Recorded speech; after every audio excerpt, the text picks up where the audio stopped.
Olá, graça e paz, eu sou o Pedro, professor do Ministério de Ensino da Casa de Oração. Sejam muito bem-vindos a mais uma aula. Hoje nós vamos falar sobre a quinta lição da apostila, de Esdras e Neemias, da editora Cristã Evangélica, e eu aproveito para agradecer por a gente poder usar a apostila de forma digital. Nessa lição nós vamos falar sobre o capítulo 4 do livro de Esdras. Então, se você está com a Bíblia na mão, já deixa aberto. E eu também te convido, se você não tem acompanhado as aulas, para você se situar melhor nessa lição, que você pare esse vídeo, assista os anteriores, para você conseguir acompanhar melhor o andamento da aula. O capítulo 4, ele tem 24 versículos apenas, um capítulo curto, mas ele abrange um grande período de tempo, são 3 ou 4 reinados que ele fala. Então nós vamos desmembrar ele em algumas partes. Lembrando que o alvo dessa lição é animar e incentivar você a continuar no ministério, com a sua responsabilidade, servindo a Deus, independente do que esteja acontecendo, No momento que eu gravo essa aula, nós estamos passando pela pandemia do coronavírus, e é uma grande dificuldade também para nós, que temos responsabilidades na igreja, não podendo frequentar. Esse povo também está passando por algo parecido, ou até pior, no caso, mas a gente pode traçar paralelos quanto à nossa realidade. Eu dividi a estrutura desse texto em 3 partes. A primeira é do versículo 1 ao versículo 5, onde começa a oposição dos samaritanos contra os hebreus que estavam construindo o templo, os fundamentos do templo. E eu convido você a ler o versículo 4. Ele diz assim: Então agentes da terra desanimaram o povo de Judá, inquietando no edificar. Alugaram contra eles conselheiros para frustrarem o seu plano, todos os dias de Ciro, rei da Pérsia, até o reinado de Dario, rei da Pérsia. Então, de Ciro a Dario, entre os dois passam mais 2 reinados, Então é um grande período de tempo. E a oposição dos samaritanos, ela se intensifica quando os hebreus não permitem que os samaritanos participem da fundação do templo. Isso nós vamos ver um pouco mais para frente. A segunda parte que eu separei é do versículo 6 ao versículo 16. E aí começam acusações, como você pode ver no versículo 6 e no versículo 7, acusações no reinado de Xerxes, ou Assuero, que era o nome dele em hebraico, e no reinado de Artaxerxes. No versículo 7 nós vamos ver que essa oposição ela se intensifica mais ainda, e se passa de forma oficial. O versículo 7 diz assim: E nos dias de Artaxerxes, rei da Pérsia, Bislão, Mitredate, Tabeel e outros seus companheiros lhes escreveram a carta. A carta estava escrita em caracteres aramaicos e na língua siríaca. O que quer dizer isso? Essas eram as línguas usadas oficialmente de forma diplomática, de forma jurídica. Quando alguém queria formalizar um documento, era usado essas línguas. Então, aqui nós vemos a primeira vez de forma oficial os samaritanos pedindo que aquela obra parasse ao rei. A terceira divisão é do versículo 17 ao versículo 24, que é a resposta de Artaxerxes a essa carta. E nós vamos ler o versículo 23 e 24, que é a sentença do rei. Depois de lida a cópia da carta do rei Artaxerxes, perante Reum Sinsai, o escrivão, e seus companheiros, foram eles apressadamente a Jerusalém, aos judeus, e de mão armada os forçaram a parar com a obra. Cessou, pois, a obra da casa de Deus, a qual estavam em Jerusalém, e isso até o 2º ano do reinado de Dario, rei da Pérsia. Então nós vemos aqui que a carta enviada lá no versículo 7, nós lemos poucos versículos, parece que é pouco tempo que se passa, mas até o versículo 24, aí, até voltar à obra do Senhor, se passam 17 anos, de 15 a 17 anos, até que no reinado de Dario é permitido ao povo continuar a obra do templo. Então esse é o breve esboço do livro, Nós vamos entrar nos temas principais, conforme a apostila nos orienta. O primeiro deles, se você está com a apostila na mão, você pode acompanhar, é o cuidado com as amizades do mundo. Interessante a gente pensar que os samaritanos, eles pedem para participar da reconstrução. Lá no versículo 1º, 2º, 3º, você vai ver eles chegando a Zorobabel, que era o líder, e aos chefes das famílias, pedindo para participar da reconstrução. Mas eles são prontamente negado esse pedido. Por quê? Porque os samaritanos, lá no livro de 2 Reis, no capítulo 17, você consegue ver a origem deles. Eles tinham uma religião muito misturada, né? Inclusive o nosso Deus era adorado no templo deles, mas eles adoravam outros milhares de deuses. E o projeto de Deus, o plano de Deus, era a purificação do seu povo, né? Não podendo ser misturado. Então Zorobabel ele nega essa acusação,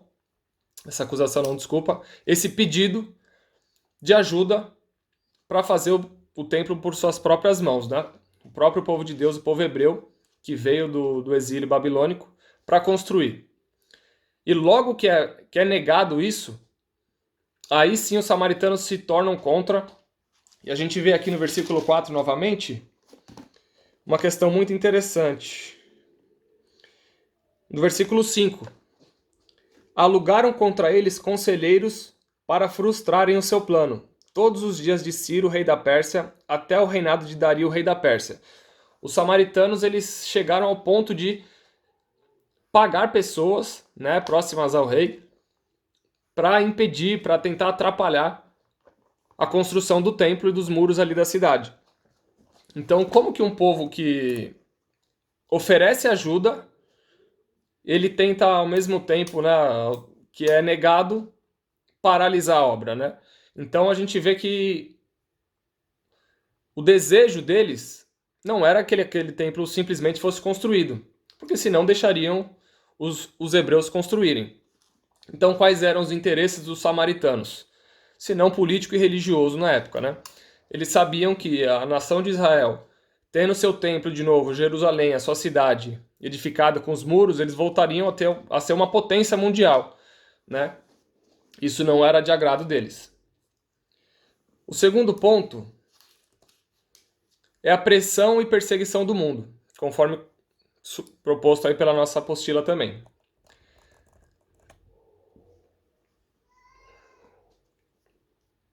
A pressão e perseguição do mundo.